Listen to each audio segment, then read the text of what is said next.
Hey, this is Jake from ballparksavvy.com. I'm just giving you a quick rundown about my experience doing a park and ride to Fenway Park. May not be a big deal to those of you who have, a subway system or public transportation is pretty common where you come from in New York or other cities, but that's not me. I'm from Cincinnati, and we don't do that. And so it's always a little bit intimidating to go into that. And so I'm speaking to those people. If you're like me, maybe from a Midwest town or a place where public transportation is a little foreign to you, and you think that park and ride sounds a little scary or put you out of your comfort zone, that's who I'm talking to. So when I stayed in Boston, I stayed in Concord, spelled like Concord, but apparently that's not how it's pronounced. I had a historic hotel there, Colonial Inn, which I would highly recommend if you're traveling, and I'm not associated with them at all. It was just really neat, and right down the road from the Shot Heard Around the World, so it was a pretty cool experience. So staying outside of town, I decided to do a park and ride on the night I went to Fenway Park, and so I did a little bit of research, and coming from the west side of Boston, I decided to go to the Riverside T stop.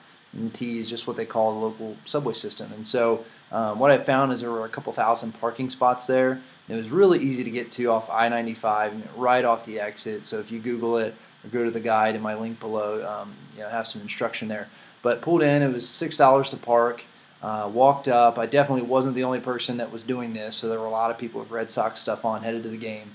Just kind of followed them, but it was easy as could be because it's the end of the line. So there's really only one direction to go. You go into town from there. So there's no possibility of confusion. You can't get on going the wrong direction or anything like that. So went into town. It was $4. I went ahead and got a Charlie card, they called it. Loaded it up with $4, which is what I needed to go there and back. So I didn't have to mess with that after the game. And it was very, very simple. There were people there helping you out.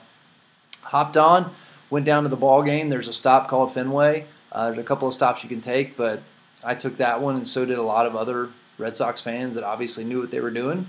As soon as you get off, there are signs pointing to the field, and you just kind of follow the crowd. And easy as could be. And I really was really glad I did it because $10 total.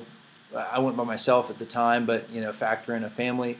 But the hassle, I mean, there was none. It was very easy to get there and get back. Didn't have to deal with traffic after the game, which can be a nightmare around Fenway.